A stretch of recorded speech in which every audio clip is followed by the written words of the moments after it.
The Carolina Panthers added 3 former AFC West players this offseason in Tre'von Moehrig, Hunter Renfrow, and Turk Wharton. What kind of impact can they have in Carolina? We'll talk about it right here on Locked On Panthers.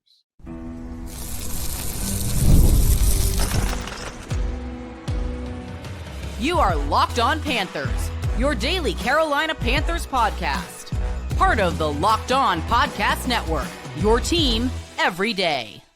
Welcome into another edition of the Locked On Panthers podcast, a part of the Locked On Podcast Network. I'm your host, as always, Julian Council, talking Carolina Panthers with you every Monday, Tuesday, Wednesday, Thursday, and yes, of course, Friday. Your team every day. That's our motto here on the Locked On Podcast Network. Thanks for watching the show right here on YouTube and listening wherever you listen to your favorite podcast. Be sure to follow me, Julian Council, over on Twitter and Blue Sky at Julian Council, because on Fridays, like tomorrow, I'm answering your weekly Friday mailbag questions all throughout the offseason. All you got to do is either at me or DM me to get your questions in for the weekly Friday mailbag right here on Locked On Panthers. And on today's episode of Locked On Panthers, we're going to continue to look back at some of the free agency additions, the Carolina Panthers made so far this offseason. Today, looking at Tre'von Moehrig, Hunter Renfrow, and Turk Wharton. And with some help from some friends here on the Locked On Podcast Network, Q Myers of Locked On Raiders is going to join the show,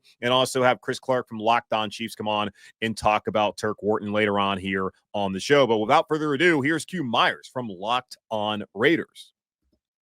All right, Q Myers now joining us here on Locked On Panthers. He is the host of Locked On Raiders, and also, man, he's all over the place. Check him out nationally on ESPN Radio. If you are ever locally in Las Vegas, check him out there. Does a great job. Appreciate you coming on the show, Q, and, man, congrats on all the success. I know you joined. I knew you were doing ESPN Radio like game night for a little bit, and then they got the day part now, so, hey, that's awesome. Congrats. Yeah, man, thanks. It's been a fun ride, man. It really has. And so, and Locked On's been a big part of it as well. So, yeah, man, love what we're doing here and love what I'm doing on the radio. But, yeah, so it's a fun ride, man. You know how it goes. Yeah, and hopefully the Raiders can give you a fun ride this season. As I know, it's been kind of up and down. Pete Carroll now there. Geno Smith, he's now the quarterback, which will be interesting to see how that plays out. But I want to ask you about a couple of former Raiders that are now here in Carolina. Let's start off with Tre'von Moehrig, who Carolina went out there and signed on the first day of the legal negotiating period back in March to come in and be their starting safety. I'm always curious, for someone who started for it looked like all 4 seasons there in Las Vegas, why is he no longer a Raider? Why did they decide to let him move on and come to Carolina? I mean, I think, honestly, he just priced himself out. You know, the Carolina Panthers gave him a big-time free agent deal, and you know how that goes, man. I mean, free agency money is always big money for these, respected guys. And, he wanted to get paid. He was a former second-round pick. He was a day-one starter, and he was a guy that gave everything that he could. I would say the one thing that Tre'von probably struggled with a little bit was coming up with, more turnovers, creating more turnovers, creating more of the big splash plays. But as far as a guy that's going to go out there and give you everything that he's got, a guy that's going to play near the line of scrimmage, I think he actually plays best when he's closer to the line of scrimmage and has an opportunity to get in the backfield. And he's a very willing tackler. He did a lot of really good things. You saw him continue to get better as he got familiar with Patrick Graham, the defensive coordinator. Early in his career, he had Paul Gunther as his coordinator. Then all of a sudden he got Patrick Graham. So once he finally had a consistent defensive coordinator, you started to see him really come alive. And on top of that, playing with the injury, there was a time when he was playing with a club on his hand because he had broke his thumb. And so he was out there and he actually came up with the interception in that game. So I think for Raider Nation, they were kind of hot and cold when it comes to Tre'von, just because he was one of those dudes that, like I said, they all expected him to make more splash plays than he did.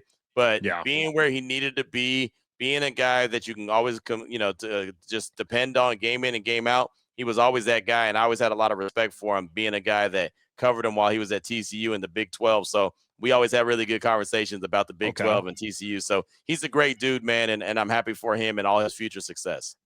Yeah, and I'm glad that you brought up where he lines up, because I look at his career as a rookie. He played over 1,000 snaps at free safety and then progressively became more of a box safety. He played more snaps at free in 2022 and 2023 as well. And then last season, in his final year there in Vegas, was the first time where he played a majority of his snaps in the box. Why do you think it took so long for them to figure out where his home was, and what about him makes you feel like he's a better fit there as a box safety more so than the guy who would be playing as a free? I mean, he just really likes to be physical, right? And he gets in there and he's able to get those TFLs and he's able to shoot the gap. You see him sacking the quarterback. You see him getting to the running back and having a minimal game, if any gain at all. I think he loves that role. The thing about it is last season, Marcus Epps went down right away with a torn ACL early in the season. And so all of a sudden the safety room had to get flipped upside down. And Isaiah Palomar was the guy that ended up taking the role of Marcus Epps. But Tre'von played better closer to the line of scrimmage and more of the kind of the the general of that safety room, the guy that was barking out the calls, where Marcus Epps was that guy. And honestly, when the Raiders signed Marcus Epps to be his running buddy, he really started to evolve as a safety as well. Something about Marcus Epps, who came over from the Philadelphia Eagles, and maybe it was because he was coming off that Super Bowl victory and he had a little bit more experience under his belt, and he was able to help teach Tre'von a little bit. Those were two dudes that you always saw together. And it was always funny. They always had like the light skin joke. I think Nate Hobbs said it one time. It's like, why are those guys always together? Oh, they're light skinned. But it was funny because they were like homeboys. But Marcus Epps really taught Tre'von the ropes, and you started to see him really evolve. Then when Epps went down with that torn ACL, then Moehrig had to step up and play an even bigger role. And I think that's when he became even more comfortable with what he was doing. And like I said, man, I always had a lot of respect for him. I think Patrick Graham did. When he was with Paul Gunther, though, his first year in the league or even first 2 years, he had him playing so deep center field. It's like he was playing on the warning track, right? He was like, nothing's going to get past him. Well, yeah, nothing's going to get past him because he's playing out of bounds. Like he's underneath the goalpost. Like, what are we doing? And so he was so deep he couldn't really make plays. So Patrick Graham found a way to be able to utilize him better, and you started to see him evolve. And I didn't know what he was going to get as far as a free agent contract, like what the money was going to look like. Obviously, Carolina gave him a nice little coin. And, like I said, happy for him and hope that he's very successful there with the Panthers. Yeah, 3 years, $51 million, and they're still trying to find a running mate for him. I think this offseason have a young guy in Damani Richardson, who was a UDFA from last year, who started at the end of the season, and they just drafted Lathan Ransom in the 4th round from Ohio State. But I don't think they're done there. Probably need to get a vet to go with him to be more of that free safety with Tre'von playing there in the box. Now, another Raider who is a recent signing and has a lot of people interested in what he potentially could be for the Panthers at that wide receiver spot is Hunter Renfrow, who was a Pro Bowler back in 2021, of course, played at Clemson, solid player for his first couple of years there. And then the last 2 seasons didn't go well for him. And we found out recently that apparently he had been dealing with an autoimmune condition, ulcerative colitis, that caused him to lose a lot of weight. He said he just didn't feel great his last couple of years in Las Vegas. I'm curious, did you have any insight to what was going on with him at that point in time? Or did it just feel like a guy had a great season and then just fell off? No, it felt like once Josh McDaniels got with him, then things started to fall off there. It didn't seem like that he was on the same page with Coach. It seemed like he got in the doghouse pretty early for one reason or the other. And obviously this is just, observing it. This is not anything that, someone said, oh, yeah, he's in McDaniels' doghouse. It just kind of seemed like that. And then there was week 2, and I want to say this was 2023. Yeah, it was week 2, and they're playing the Arizona Cardinals, and it was in the overtime. And he got drilled, and he had a concussion. He dropped the ball. The Cardinals picked it up, took it to the house, won the game, right? Walk-off style. And you could tell, even seeing him in the locker room after that, you could tell that his concussion was pretty bad, that he just really couldn't tell where he was. It never seemed, to be honest with you, that he ever recovered from that. It always looked like he was just in a bad spot. Like he just wasn't doing well, and, he was out for a significant amount of time. And maybe that was 2022. Either way, it wasn't, you could tell that he wasn't the guy that he was supposed to be. And then McDaniels gets fired in 2023. And then that's when Antonio Pierce took over. And I remember Hunter Renfrow telling us in the locker room, well, we're not walking around on eggshells. We're able to be who we want to be and who we're supposed to be. So that was somewhat of a shot at McDaniels. And he still finished out the season in 2023. He wasn't very strong, just kind of was there. And then he, got released by the team and didn't play in 2024. So, I knew it was one of those things. I've been told that he only wanted to play for a few teams, and they were all closer to home. But obviously dealing with the issues he was dealing with, the medical issues where he wasn't feeling good, it made sense that he sat out 2024. When I heard that he wanted to come back in 2025 and he actually met with the Raiders, I was excited because he's a fan favorite. He's a guy that, he would always find a way to get open and make himself available. And even when the Raiders drafted him in the 5th round, I said, it's not about with him, it's not about like the quantity of catches. It'll be the quality of catches. You know, third down, when you need that first down to extend the drive, he'll find a way to get open. He's not the greatest route runner, but he gets open. He'll get open. So I think he's going to be a big time target for Bryce Young, a guy that'll be like a security blanket. Like we talk about, tight ends are always security blankets. He's not the size of a tight end, obviously, but he's the guy that I think will do some really good things and find a way to get open and make himself available and say, hey, here you go. I'm right here. I'm excited to see what he looks like in 2025 after being out for a year, but he's still a very talented dude. And there's a lot of folks amongst Raider Nation that are really sad that the slot machine, Third and Renfrow, is no longer in Las Vegas. Yeah, and I'm glad I had you on because I was curious just what the thought was for folks out there in Vegas, knowing that Hunter had been dealing with those health issues. Maybe there was even more to it as far as his role under McDaniels, and just hilarious how every single player just absolutely hates that man wherever he coaches. Every time he's a head coach, these dudes just cannot stand him. It's just crazy. You thought he would have learned the first time around, but obviously that did not happen. But I'm curious how it's going to play out because I look at Adam Thielen. He's 35 this year. Last year of his deal, probably last year in the NFL. There's fans out here in Carolina who are hoping that Hunter Renfrow, and people always talk about Panthers have never drafted a player from Clemson. Now, obviously, this does not count as a draft pick from Clemson, but he's a former Clemson Tiger. Yeah. So maybe that satiates the need for people out there who need to see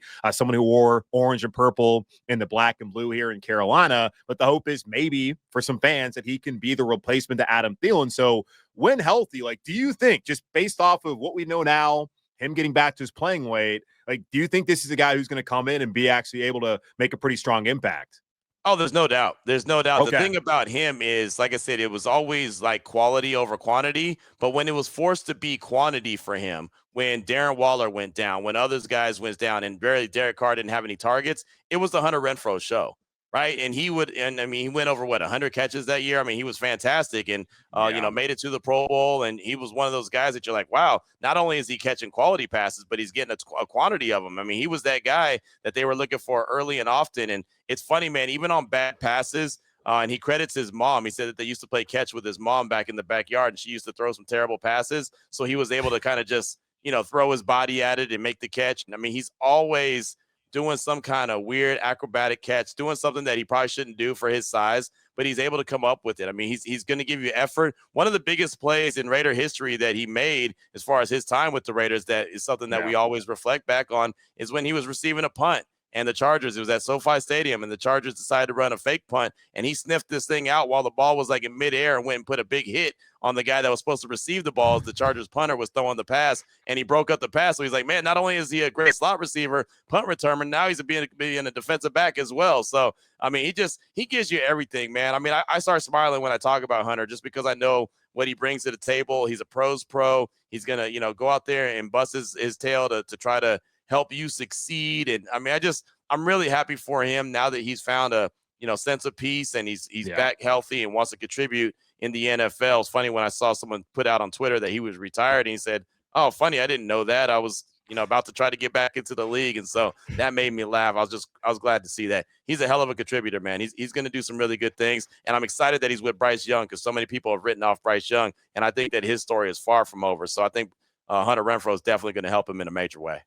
Yeah, and here I am, a guy who wrote out Bryce Young after that terrible start last season. Of course, things turned around. So learn my lesson on that one. Sometimes. It's okay to be wrong, right? The thing is, as long as you can say, hey, man, maybe I was wrong, and it looks like he's got something. It's the ones that refuse to go back and say, oh, I was wrong, and they just either try to keep it pushing or just, make up something to deny it. That's when there's a problem. So there ain't no problem with writing them off and then saying, hey, you know what?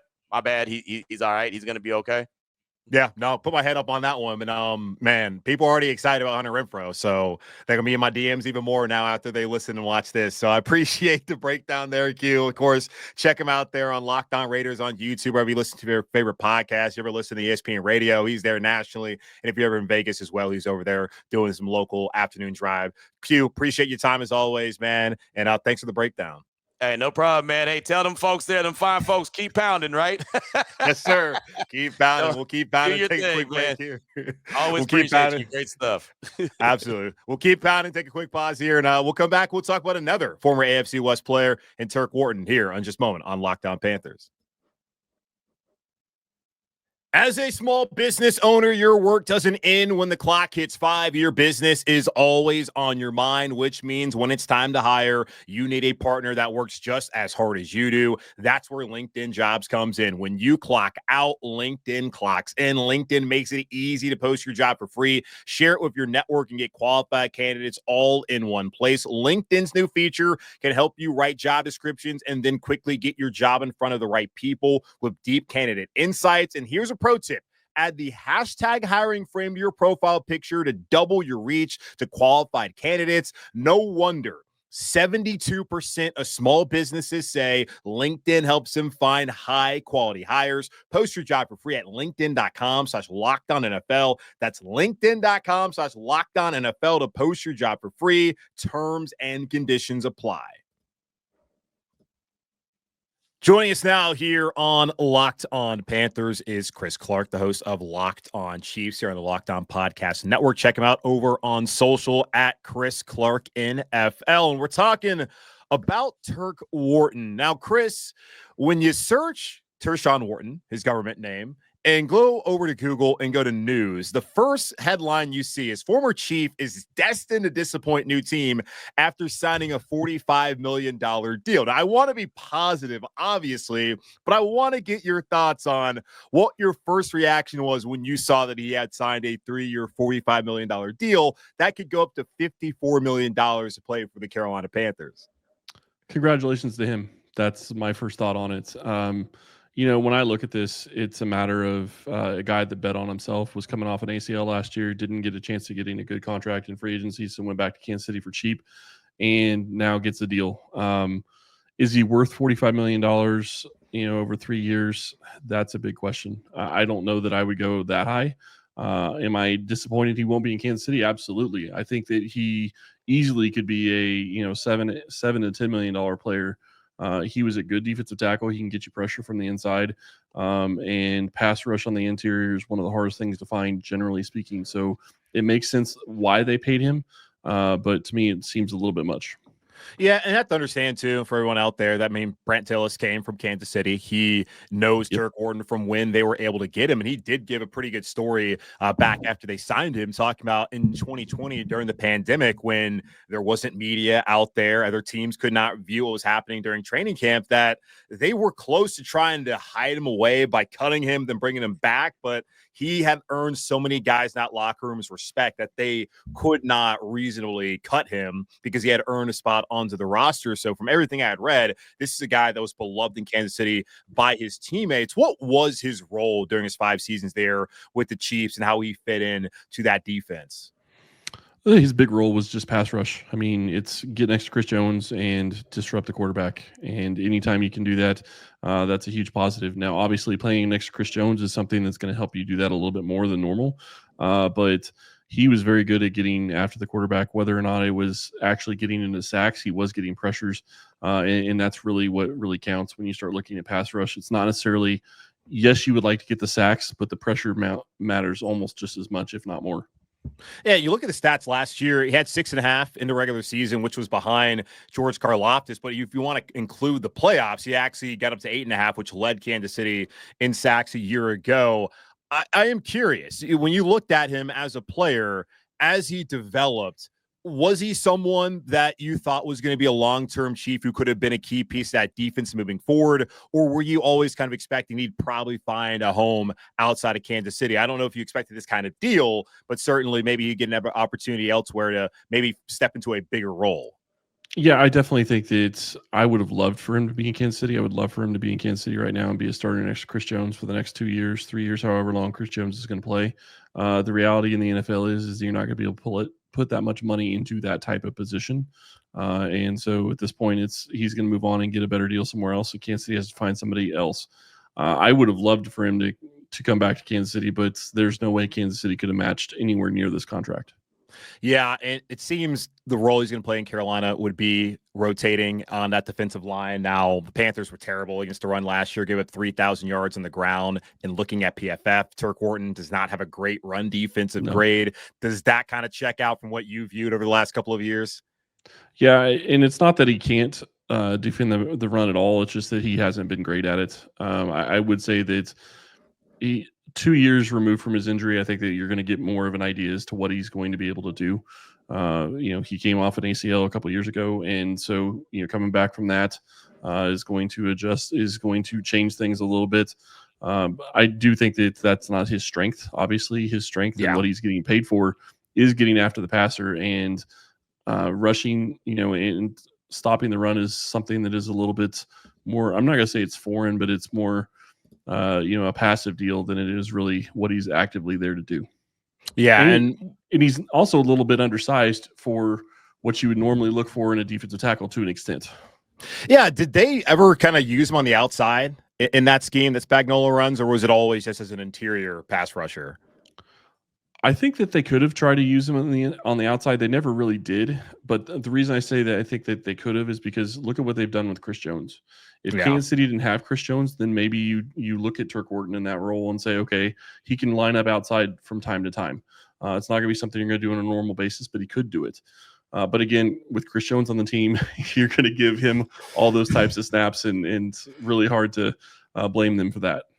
Yeah, I'll be curious to see how he ends up playing here. Chris Jones, obviously, I think now that Aaron Donald is fully retired over a season now, clearly the best defensive tackle in football. Derek Brown is paid as a top 5 defensive tackle last time he was healthy. Was a Pro Bowler for the first time in his career. Not much of a pass rusher like Chris Jones, but it'll be curious to see how Turk Wharton fits next to him, another Pro Bowl defensive tackle type. But just to close it out, just overall, the Panthers are getting a guy who has been an edge rusher. He's a guy who's worked his way to this position. But overall, from what you've seen, what is Carolina and what are these fans going to see out of Turk Wharton here in Carolina? They're going to see somebody that's going to consistently get after the quarterback and consistently going to be giving effort every single play. That's one thing I never really questioned when it came to Turk, is he was always giving effort every single play and getting after whoever was in front of him, trying to get after the ball and trying to get after the QB. So I think that that's what you're going to get from him. Awesome. Love it. Chris Clark, he is one of the hosts of Locked On Chiefs here on the Locked On Podcast Network. Check him out at Chris Clark NFL. And also, of course, watch the show on YouTube wherever you listen to your favorite podcast. Chris, appreciate your time today, man. Appreciate it, Julian. Thanks. Absolutely. Take a quick pause, come back, and we'll talk about those former NFC West players now here in Carolina here in just a moment on Locked On Panthers.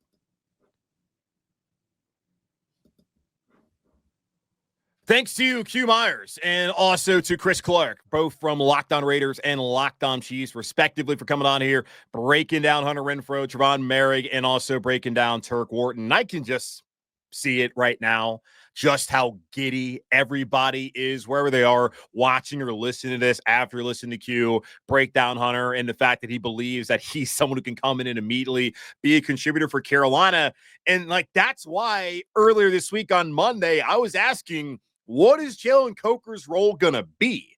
Because if Hunter Renfrow is back healthy, at his playing weight, and is already a proven contributor, and certainly Jalen proved what he could do last season, and I don't want to make this about a Hunter versus Jalen Coker kind of situation, but there's only one football. And there's more guys who can do something with that football than there has been in a while here at Carolina. And maybe I'm being a little bit hyperbolic there, but I still remember that 2023 season, cannot get it out of my mind, where there was Adam Thielen and that was it. And even last year, Deontay Johnson, a couple of games, Adam when he was healthy, we saw some XL, we saw from Jalen Coker, but not to the point where you're really wondering, how are they going to keep Ted McMillan happy, Adam Thielen happy, Xavier Legette happy, Jalen Coker, Hunter Renfrow, and then also run the damn ball?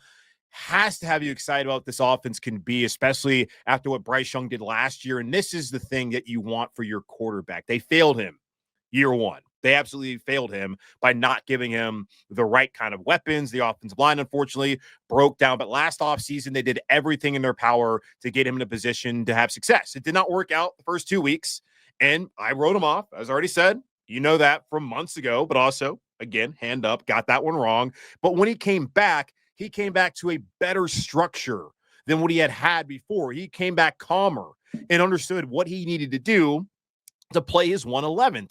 And that now is all you really are asking Bryce Young to do in this offense when your top 8 offensive linemen are back, when you have Ted McMillan, when you have Adam Thielen, when you have Xavier Legette, Jalen Coker, Hunter Renfrow, I mean, hell, David Moore, I guess, who had a decent season, Jimmy Horn Jr., when you have those guys, and you also are bringing back JT Sanders, you have the run game behind him, he doesn't have to be Superman. He doesn't have to be a guy that you're asking to do a ton. Just make the right read, get the ball out on time, be fast and smart and decisive with your decision-making, which is a big reason why they took him number 1 overall. Remember the whole processing ability that Bryce Young possessed leading up to the draft, what we saw from him at Bama, and then some of the off-structure kind of plays he could make. You give him all of that, and you have what he gives you all what he already has there, and then you add all these weapons around him. Like, this offense has a chance to be so much better than what we've seen the last couple of years here, and Hunter Renfrow being a part of that is huge. And defensively, they needed to add someone like Tre'von Moehrig to come in and to be able to lay down the wood and put a hat on somebody and be able to stop the run, which he can do. And Turk Wharton, that's not going to be what he's going to be asked to do, but he can be an interior pass rusher. And as Chris mentioned, like, that is a rare trait to be able to find those kind of guys who can do that. Because when pressure is up the middle, you can't step in.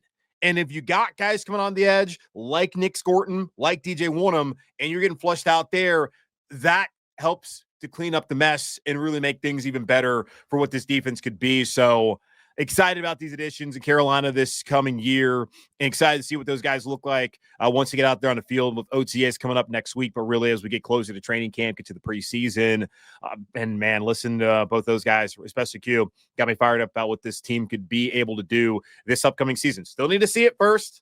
Not making any proclamations. Still need to see it.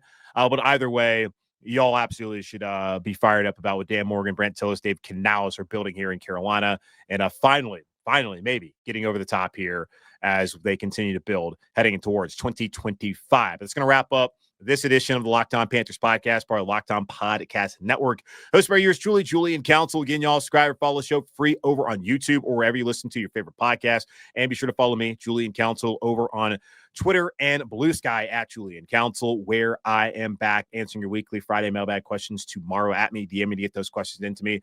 In the meantime, be safe, be happy, be whole. As always, keep pounding, and I'll talk to y'all on Friday.